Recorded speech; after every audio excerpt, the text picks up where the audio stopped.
Hello friends, good morning. നമ്മുടെ എല്ലാ T V സീരിയലിലേക്ക് എല്ലാവർക്കും സ്വാഗതം. അങ്ങനെ ഷാജിയേട്ടനെ വിളിക്കാൻ നമ്മുടെ ബാലേട്ടൻ ഉമ്മറത്തേക്ക് ചെന്നു. അപ്പോൾ അമ്മ ഫുഡ് കഴിക്കാനായിട്ട് മകനെ വിളിച്ചു. അപ്പോൾ എന്നെ നോക്കണ്ടമ്മ, ഞാൻ അവിടുന്ന് ഇറങ്ങിയിട്ടില്ല, ഇപ്പോഴും കടപ്പാട്ടൂർ തന്നെയാണ്, നിങ്ങൾ കഴിച്ചോ എന്നും പറഞ്ഞുകൊണ്ട് ഷാജി ഫോൺ അങ്ങ് കട്ട് ചെയ്തപ്പോഴത്തേക്കും നമ്മുടെ ബാലേട്ടൻ അങ്ങോട്ടേക്ക് വന്നു. ഷാജി അല്ലേ എന്ന് ചോദിച്ചു. അപ്പോൾ അതേന്ന് പറഞ്ഞു. ചെന്നതേ കൈ കൊടുത്തു. ഷാജിയേട്ടൻ അന്തം വിട്ടിങ്ങനെ നോക്കുക കേട്ടോ. എന്നിട്ടിങ്ങനെ കൈ കൊടുത്തു. അപ്പം ഞാൻ ഷാജി ഒന്ന് കാണണമെന്ന് വിചാരിച്ചിരിക്കുകയായിരുന്നു എന്ന് പറഞ്ഞു. അപ്പം ഞാൻ കൊട്ടാരമറ്റം സ്റ്റാൻഡിലാണ് ഓടുന്നത്, ടൗണിലല്ല, ഈ ഭാഗത്തേക്കൊക്കെ ഞാൻ ഓട്ടോ വരാറുണ്ട് എന്നിങ്ങനെ ഷാജിയേട്ടൻ പറയുമ്പം ഷാജി ഒരു സാധാരണ ഓട്ടോക്കാരനായിട്ടല്ല കേട്ടോ ഞാൻ കാണുന്നത്. അപ്പോൾ അലീന പറഞ്ഞിട്ടുള്ള അറിവേ എനിക്കുള്ളൂ. എന്നാലും എൻ്റെ മനസ്സിലെ ഒരു ചിത്രമുണ്ട്. ഒരു വട്ടം നാട്ടുകാർ ചേർന്ന് അടിയും പിടിയും മണ്ണെണ്ണയും ഒഴിച്ച് ഒരു പെൺകുട്ടിയെ കൊല്ലാനായിട്ട് ശ്രമിക്കുമോ, അതിനിടയിലോട്ട് ഇടിച്ചു കയറി വന്ന് അവളെ രക്ഷപ്പെടുത്തിക്കൊണ്ട് പോകുന്ന ആ ഒരു ചിത്രം. അപ്പോൾ എനിക്ക് അലീനയെ പരിചയം ഉണ്ടായിരുന്നത് കൊണ്ടാണ് എൻ്റെ ഓട്ടോയിലാണ് അലീന അപ്പോൾ ഓരോ ഓർഫണേജിലോട്ടും സാധനങ്ങൾ എത്തിച്ചുകൊണ്ടിരുന്നതെന്ന് പറഞ്ഞപ്പം അതൊക്കെ എനിക്ക് അറിയാമെന്ന് പറഞ്ഞു. ഷാജി ഓട്ടോക്കൂലി വാങ്ങാറില്ല എന്ന് അവൾ പരാതിയും പറയാറുണ്ടെന്ന് പറഞ്ഞു. അപ്പോൾ അതൊന്നോ രണ്ടോ തവണ. പിന്നെ ഞങ്ങൾ തന്നെ ഒരു ധാരണയിലെത്തി, പെട്രോൾ കാശ് മാത്രം തന്നാൽ മതിയെന്ന്. അപ്പോൾ വല്ലപ്പോഴും അല്ലേ ഉള്ളൂ എന്ന് ഷാജിയേട്ടൻ പറയുക. ഷാജിക്ക് അവളോട് ഒരു അലിവ് തോന്നിയത് വലിയ കാര്യമാണെന്ന് പറഞ്ഞു. അലിവ് തോന്നും സാറേ, ഒരു വീട്ടുവേലക്കാരി അവൾക്ക് കിട്ടുന്ന കൂലി മുഴുവനും അനാഥാലയത്തിന് വീതിച്ചു കൊടുക്കുകയാണെന്ന കാര്യം ഷാജിയേട്ടൻ പറഞ്ഞു. ആർക്കായാലും അലിവ് തോന്നത്തില്ലേന്ന് ചോദിച്ചു.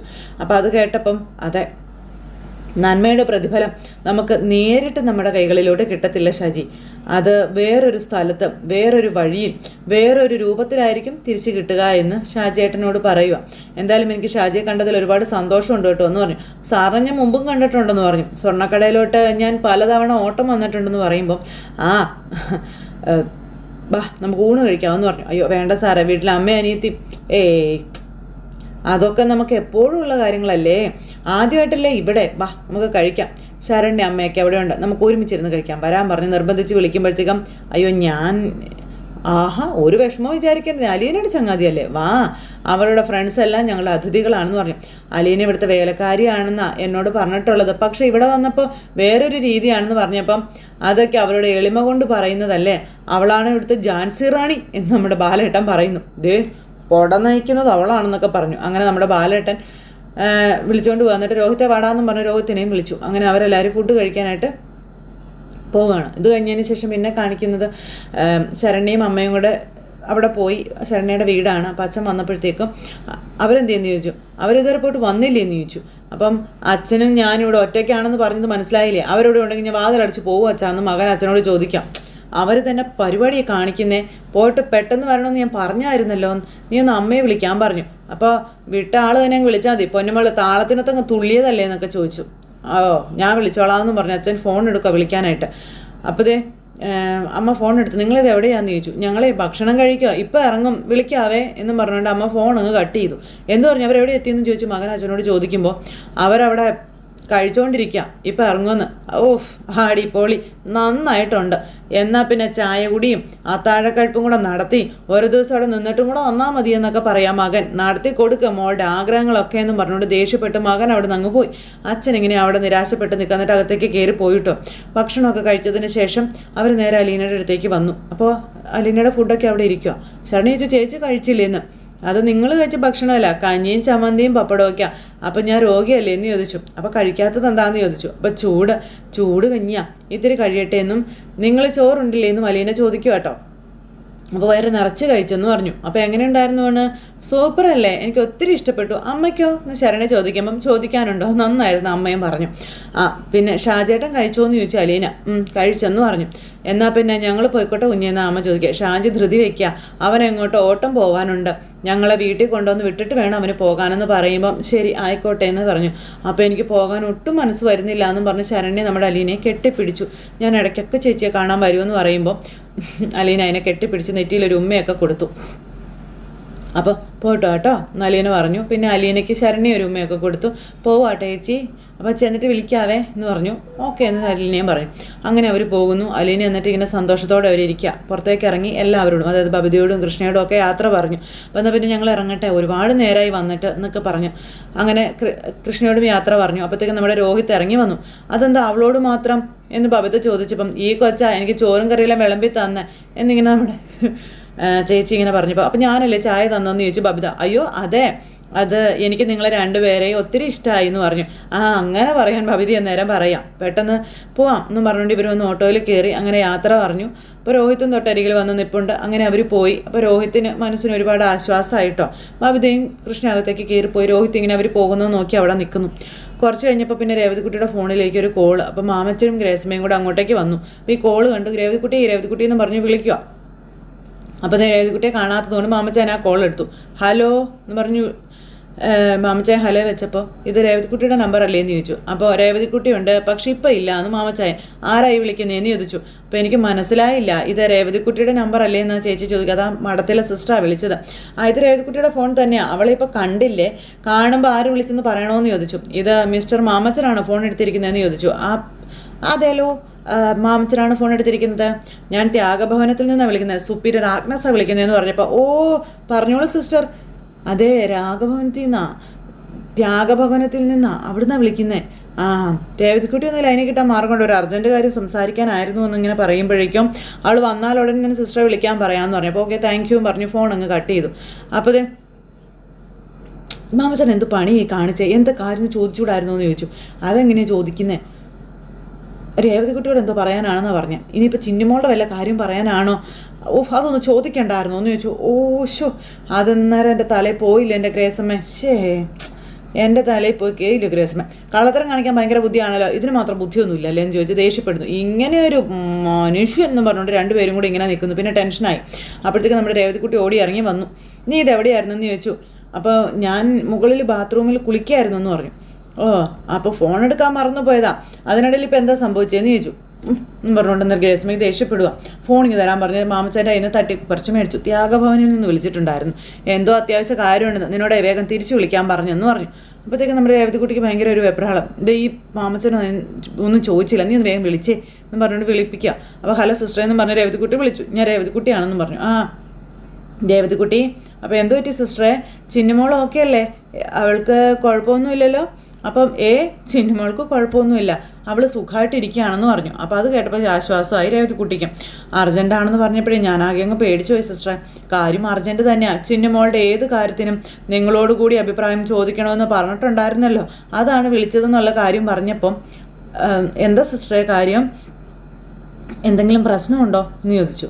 ഇവിടുത്തെ ഒരു കുട്ടിയെ കാണാൻ ഒരു സ്ത്രീ വന്നിട്ടുണ്ടായിരുന്നെന്നും അവരുദ്ദേശിച്ചത് അഡോപ്ഷൻ ആണെന്ന കാര്യം പറഞ്ഞു. അപ്പോൾ ഇങ്ങനെ നമ്മുടെ രേവതിക്കുട്ടി ഇങ്ങനെ കേട്ടിരിക്കുക. അവരിവിടെ വന്നപ്പോൾ സന്ദർഭവശാൽ ചിന്നുമോളെ ഒന്ന് കാണാൻ ഇടയായി. അവർക്ക് ചിന്നുമോളെ കൊടുക്കുമോ എന്നവരെന്നോട് ചോദിച്ചു എന്നുള്ള കാര്യം ഇങ്ങനെ പറയാം. അപ്പോൾ അത് കേട്ട് കഴിഞ്ഞപ്പോൾ രേവതി ഇങ്ങനെ ആകെ അന്തം വിട്ട് ഇങ്ങനെ നോക്കുവാണ്. അവർക്ക് ഭയങ്കര ഇൻട്രസ്റ്റ് ആണ് ചിന്നുമോളുടെ കാര്യത്തിൽ, എത്രയും പെട്ടെന്ന് പ്രൊസീജിയേഴ്സ് ക്ലിയർ ചെയ്യുമെന്നും പറഞ്ഞെന്നുള്ള കാര്യവും പറഞ്ഞു. അപ്പോൾ അത് കേട്ടപ്പോഴും രേവതിക്ക് ടെൻഷനായിട്ടോ, എന്ത് പറയണമെന്നറിയില്ലല്ലോ. ഞാൻ പറഞ്ഞു എനിക്ക് നിങ്ങളോട് ചോദിച്ചിട്ടേ മറുപടി പറയാൻ പറ്റത്തുള്ളൂ എന്ന്. അപ്പോഴത്തേക്കും രേവതിക്കുട്ടിയുടെ ടെൻഷൻ കണ്ടപ്പോൾ ഗ്രേസമ്മയ്ക്കൊക്കെ ആകെ വല്ലാതെയായി. അപ്പോൾ സ്പീക്കർ ഫോണിൽ ഇടാൻ പറഞ്ഞു നമ്മുടെ ഗ്രേസമ്മ. അപ്പോഴത്തേക്കും ഊർമിള എന്നാണ് അവരുടെ പേരെന്നും അവരും ഹസ്ബൻഡും മാത്രമേ ഉള്ളൂ, ഫിനാൻഷ്യലി വെല്ലാണ് അവർ, ചിന്നുമോൾക്ക് അതൊരു ഭാഗ്യം തന്നെ ആയിരിക്കും എന്നൊക്കെ ആ മേഡം പറയാം. അത് കേട്ടപ്പോൾ ഗ്രേസമ്മയും മാമച്ചായനും ആകെ ഡള്ളായിപ്പോയി. അതുപോലെ തന്നെ നമ്മുടെ രേവതിക്കുട്ടിക്കും അത് സഹിക്കാൻ പറ്റിയില്ല. രേവതിക്കുട്ടി ഒന്നും മിണ്ടാതെ വന്നപ്പോൾ ഹലോ രേവതിക്കുട്ടി, ഞാൻ പറയുന്നത് കേൾക്കുന്നുണ്ടോ എന്ന് ചോദിച്ചു. അപ്പോൾ പറഞ്ഞോളൂ സിസ്റ്റർ, ഞാൻ കേൾക്കാം എന്ന് രേവതിക്കുട്ടി പറയുക. നിങ്ങളുടെയും കൂടെ ഒരു അഭിപ്രായം അറിഞ്ഞതിന് ശേഷം മറുപടി കൊടുക്കാമെന്ന് ഞാൻ പറഞ്ഞതെങ്കിലും അവരെന്നെ ഡെയിലി കോണ്ടാക്റ്റ് ചെയ്യുന്നുണ്ട് റെസ്പോൺസിന് വേണ്ടിയിട്ടെന്നുള്ള കാര്യം ആ സിസ്റ്റർ പറയാം. അങ്ങനെ രേവതിക്കുട്ടിയോട് ഇങ്ങനെ ചോദിച്ചു. അപ്പോൾ അവർ ആൺകുട്ടിയെ ദത്തെടുക്കാൻ വേണ്ടിയിട്ടാണ് പേപ്പറും കാര്യങ്ങളും എല്ലാം റെഡിയാക്കി വന്നത്. അപ്പോഴാണ് ചിന്നുമോളെ കാണുന്നത്. അപ്പോഴാണ് ഇങ്ങനെ ഒരു കാര്യം കൂടി പറഞ്ഞതെന്ന കാര്യവും പറഞ്ഞു. ഇനിയിപ്പോൾ അഡോപ്ഷൻ വർക്കായില്ലെങ്കിലും സ്പോൺസർ ചെയ്യാനും അവർ റെഡിയാണെന്നുള്ള കാര്യങ്ങളും പറയുക. അപ്പോൾ അതൊക്കെ കേട്ട് രേവതിക്കുട്ടിക്ക് എന്ത് പറയണമെന്ന് അറിയാതെ ഇങ്ങനെ ഇരിക്കും കേട്ടോ. എനിക്കിപ്പോൾ ഒരു ഉത്തരം പറയാൻ പറ്റത്തില്ല സിസ്റ്ററെ, എനിക്ക് അലീന ചേച്ചിയോടുകൂടി ഒന്ന് സംസാരിക്കണം എന്നിങ്ങനെ നമ്മുടെ രേവതിക്കുട്ടി പറയണം. എനിക്ക് മാനസികമായിട്ട് ഇപ്പോൾ പറഞ്ഞത് കേട്ടത് പോലും സമ്മതിച്ചു തരാൻ പറ്റുന്നില്ല എന്ന് പറയുക. എനിക്കറിയാം അവൾക്ക് നല്ലതാണെങ്കിൽ മാത്രമേ സിസ്റ്റർ വിളിക്കുള്ളൂ എന്ന്. പക്ഷേ ഞാനെന്തായാലും അലീന ചേച്ചിയോടൊന്ന് സംസാരിച്ചിട്ട് മറുപടി തന്നാൽ പോരെന്ന് ചോദിച്ചു. മതിയെന്ന് പറഞ്ഞു. നിങ്ങൾ ആലോചിച്ചൊരു മറുപടി തന്നാൽ മതിയെന്ന് പറഞ്ഞു. അപ്പോൾ അവൾക്കും വേണ്ടേ അവളുടേതായ ഒരു ജീവിതവും സന്തോഷവും ഒക്കെ, ഒരു അച്ഛൻ, ഒരമ്മ, ഇതൊക്കെയാണ് അവൾക്ക് അവളുടെ ജീവിതത്തിൽ കിട്ടാൻ പോകുന്നത്. അതുകൊണ്ട് തന്നെ അവൾക്ക് വേണ്ടി ആലോചിച്ച് തീരുമാനം എടുക്കാൻ പറഞ്ഞു. അങ്ങനെ കേട്ടപ്പോഴത്തേക്ക് രേവതിക്കുട്ടി ഇരുന്ന് കരയാനും തുടങ്ങി. ഫോൺ അങ്ങ് കട്ട് ചെയ്തു. രേവതിക്കുട്ടി കരഞ്ഞുകൊണ്ട് അവിടുന്ന് ഇവരോടൊന്നും പറയാതെ അങ്ങ് കയറിപ്പോയി. അപ്പോൾ അവരോട് കയറിപ്പോയി കഴിഞ്ഞപ്പോൾ നമുക്ക് അവളോടൊന്ന് പോയി ചോദിച്ചാലോ എന്ന് ചോദിക്കാം. മാമച്ചായൻ വേണ്ട, ഇപ്പോൾ അവളോടൊന്നും സംസാരിക്കാൻ പറ്റില്ല, അവൾ തന്നെ ഈ കാര്യം നമ്മളോട് സംസാരിച്ചോളൂ എന്ന് ഗ്രേസമ്മ പറയാം. ഇപ്പോൾ അവൾ കുറച്ച് നേരം ഒറ്റയ്ക്ക് ഇരിക്കട്ടെ എന്നും പറഞ്ഞു. അതെല്ലാം കഴിഞ്ഞ് പിന്നെ നമ്മുടെ ശരണ്യ അമ്മയുടെ വീട്ടിലേക്ക് തിരിച്ചെത്തി. വീട്ടിലേക്ക് വന്നപ്പോഴത്തേക്കും അച്ഛൻ അവരോട് ദേഷ്യപ്പെടുക. അപ്പോൾ ഷാജി എന്തെന്ന് ചോദിച്ചു. അപ്പോൾ ഷാജി ഞങ്ങൾ ഇവിടെ കൊണ്ടുവിട്ടിട്ട് അവൻ വേറെ ഓട്ടം പോയെന്ന് പറഞ്ഞു. അപ്പോൾ നിങ്ങളെന്താ ഇത്രയും വൈകിയതെന്ന് ചോദിച്ചു. എപ്പോൾ പോയതാണ് നിങ്ങളിവിടെ നിന്ന്? പെട്ടെന്ന് അവിടെ നിന്ന് ഇറങ്ങിപ്പോരാൻ പറ്റിയില്ല ഏട്ടാ, അതിന് അവരാരെങ്കിലും അവിടെ നിങ്ങളെ തടഞ്ഞു നിർത്തിയോ എന്ന് ചോദിച്ചു. അയ്യോ, അന്നേരം എൻ്റെ അച്ഛൻ വിചാരിക്കുന്നത് പോലെയുള്ള ആൾക്കാരൊന്നും അല്ല അവരെന്ന് പറഞ്ഞു ശരണ്യ. അവർ നിങ്ങളോട് മോശമായി പെരുമാറിയോ എന്ന് ചോദിച്ചു. അപ്പോൾ അത് അങ്ങനെ അല്ലെന്നും ചെന്ന ഉടനെ വിളിച്ചകത്ത് കൊണ്ടുപോയി ഇരുത്തി. പിന്നെ അലീന ചേച്ചിയുടെ റൂമിലോട്ട് കൂട്ടിക്കൊണ്ട് പോയി. അത് ആദ്യം ചായ തന്നു.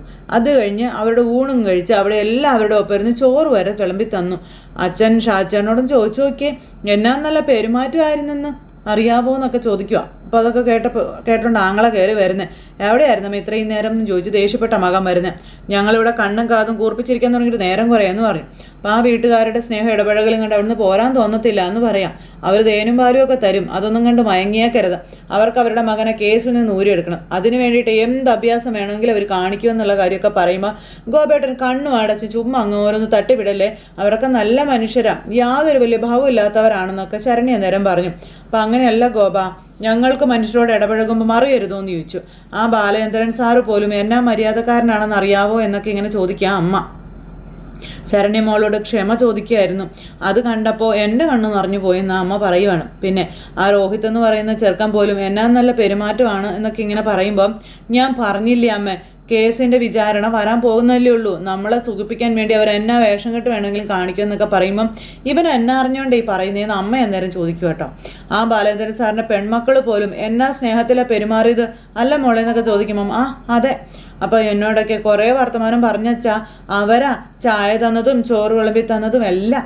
അലീന ചേച്ചി കിടക്കുമായിരുന്നല്ലോ എന്നൊക്കെ പറഞ്ഞപ്പം ഈ അലീന എങ്ങനെയാ അവിടെ, അവർക്കെല്ലാവർക്കും അവളോട് സ്നേഹമാണോ എന്ന് ചോദിക്കുമ്പം ആണോന്നോ, ആ പിള്ളേരുടെ എല്ലാം ചേച്ചിയെ പോലെ അന്നേ അവരാ അവളെ ശുശ്രൂഷിക്കുന്നത്.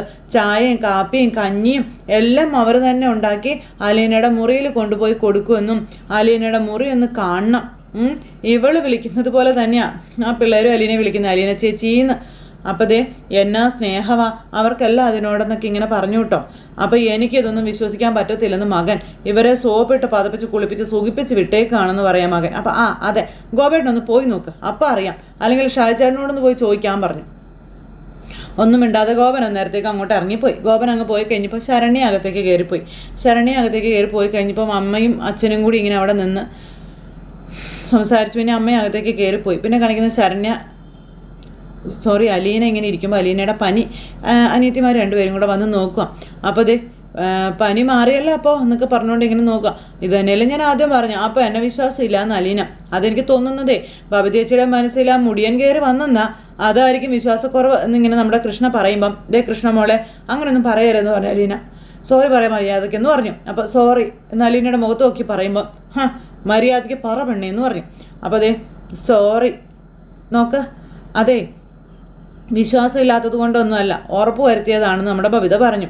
എന്തേ ബുദ്ധിമുട്ട് വല്ലതും ഉണ്ടോ എന്ന് ചോദിക്കുമ്പം ഞാൻ പഠിച്ചതും ചെയ്തതും ഒക്കെ ആൾക്കാരെ ശുശ്രൂഷിക്കുന്നതാ, അതാ പനി പോയാലൊക്കെ എനിക്ക് അറിയാൻ പറ്റുന്നതെന്ന് അലീന പറഞ്ഞു. ഞങ്ങളാരുവേ ഈ പറഞ്ഞതൊന്നും പഠിച്ചിട്ടില്ല, അതുകൊണ്ട് ചെക്ക് ചെയ്ത് ഞങ്ങൾക്ക് ഉറപ്പ് വരുത്തണം. പറയുന്നത് കേട്ടങ്ങ് കിടന്നാൽ പോരെ, ഈ ബബിതേച്ചിയുടെ അടുത്ത് സംസാരിച്ച് ജയിക്കാൻ പറ്റില്ലെന്ന് അലീന ചേച്ചിക്ക് നേരത്തെ അറിയാവുന്ന കാര്യമല്ലേന്ന് ചോദിച്ചു.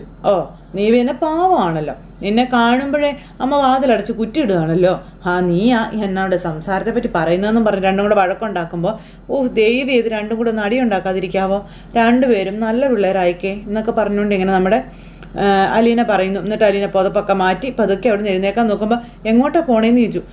ശരീരവേദനയും പനിയൊക്കെ പോയി, പിന്നെ എന്തിനാ ഞാൻ കിടക്കുന്നത്, ഇനി എനിക്ക് ജയിലിൽ നിന്ന് ഇറങ്ങാൻ പറ്റത്തില്ല എന്ന് അലീന ചോദിക്കട്ടെ ഇവരോട്. കൃഷ്ണ മോളിതെന്താ അപ്പം നോ രക്ഷ, എന്നെ ഇതിനൊന്നും കൂട്ടുപിടിക്കണ്ട കേട്ടോ, ഈ കാര്യത്തിൽ ഞാൻ ബബിതേച്ചിയുടെ കൂടെയാ, പനി മാറി വന്നതല്ലേ ഉള്ളൂ, ഉടനെ തന്നെ അങ്ങ് ഇറങ്ങാൻ നിൽക്കണ്ടെന്ന് പറഞ്ഞു. ഓഹോ ഇപ്പം നിങ്ങൾ രണ്ടുപേരും ഒറ്റക്കെട്ടായോ, അത് കൊള്ളാമല്ലോ എന്ന് അലീന പറയുമ്പം അതല്ലേലും ഞങ്ങൾ ഇന്നും ഒറ്റക്കെട്ട് തന്നെയാണ്, ഇന്ന് തന്നെ പുറത്തിറങ്ങാമെന്നൊന്നും വിചാരിക്കണ്ട, അതെ അത് നടക്കാൻ പോണില്ല എന്ന് പറഞ്ഞപ്പോൾ അതെന്താണെന്ന് ചോദിച്ചു അലീന. പറയുന്ന അങ്ങോട്ട് കേട്ടാൽ മതി, കൂടുതൽ ചോദ്യം ഇങ്ങോട്ട് ചോദിക്കാൻ നിൽക്കണ്ടെന്ന് പറഞ്ഞു. അപ്പോൾ ആ പറഞ്ഞത് ന്യായം, അനുസരണയോടെ സുഖമായിട്ട് ഇവിടെ തന്നെ റെസ്റ്റ് എടുത്തോളാൻ പറഞ്ഞു. ബോറടിക്കുമ്പോൾ ആ കർട്ടൻ മാറ്റി രോഹിയേട്ടനും ബബിതേച്ചിയോ മുറ്റം അടിക്കുന്നത് നോക്കിയാൽ മതി എന്ന് പറഞ്ഞു. ബോറടിയും മാറുമെന്ന് പറഞ്ഞു. അപ്പോൾ എന്നാലും നിന്നെക്കാളും നന്നായിട്ട് അത് ചെയ്യുന്നതെന്ന് പറഞ്ഞു ബബിത. തന്നെ അങ്ങ് പറഞ്ഞാൽ മതിയെന്ന് ചോദിച്ചു. ഓ രണ്ടും ഒന്ന് വേഗം നിർത്തിക്കേ, ഞാൻ ദേ കട്ടിൽ കയറിയിരുന്നു മതിയെന്ന് പറഞ്ഞു. പിന്നെ ഞാൻ പറയുന്നത് കേൾക്കാതെ ഇവിടെ നിന്ന് ഇറങ്ങിയാൽ അതിൻ്റെ അനന്തരഫലം ഭയങ്കര ഭീകരമായിരിക്കും എന്നൊക്കെ ബബിത പറയുന്നു. പണിഷ്മെൻറ്റ് ഏത് രീതിയിലായിരിക്കും എന്ന് പറയാൻ പോലും പറ്റത്തില്ല കേട്ടോ എന്നും പറഞ്ഞു. അപ്പോൾ ഞാൻ ഇവിടുന്ന് അനങ്ങത്തില്ല എന്ന് നമ്മുടെ അലീന. എന്നാലേ ഞങ്ങൾ പോയി ഡിന്നറിനുള്ള പരിപാടി നടത്തട്ടെ കേട്ടോ, സ്പെഷ്യൽ വല്ലതും വേണമെന്ന് ചോദിച്ചു. ഇന്ന് ഞാനാ മീൻ കുക്ക് നമ്മുടെ ബബിത പറയുമ്പം എന്താ സ്പെഷ്യൽ എന്ന് ചോദിച്ചു. അപ്പോൾ കരിയാത്ത ചപ്പാത്തി, മട്ടത്തിലുള്ള ചപ്പാത്തി, എന്താ വേണ്ടേ? കൃഷ്ണ വേണ്ട കേട്ടോ എന്ന് ബബിത അന്നേരം പറഞ്ഞു. എന്നാൽ പിന്നെ ചേച്ചി കിടന്നു, ഞങ്ങൾ പോയിട്ട് റൗണ്ട് അടിച്ചിട്ട് വരാമെന്ന് പറഞ്ഞ് അവരങ്ങ് പോകുന്നു. അലീന ഭയങ്കര ഹാപ്പി ആയിട്ട് അങ്ങനെ ഇരിക്കുന്ന ഒരു സിറ്റുവേഷൻ കാണിച്ച് ഇന്നത്തെ കഥ അവസാനിച്ചു. എന്തായാലും അലീനയ്ക്ക് ഒരുപാട് സന്തോഷമായി. അലീന എന്താണോ ആഗ്രഹിച്ചത് അതെല്ലാം അലീനയ്ക്ക് ആ വീട്ടിൽ നിന്നും അവരിൽ നിന്നൊക്കെ കിട്ടിക്കൊണ്ടിരിക്കുന്നു. അപ്പോൾ എല്ലാവരും കാത്തിരുന്ന് കാണണം കേട്ടോ. എല്ലാവർക്കും നല്ലൊരു ദിവസം ആശംസിക്കുകയാണ്. എല്ലാവരും തരം സപ്പോർട്ടിനും സ്നേഹത്തിനും ഒത്തിരി നന്ദി ഹൃദയത്തിൻ്റെ ഭാഷയിൽ അറിയിക്കുന്നു.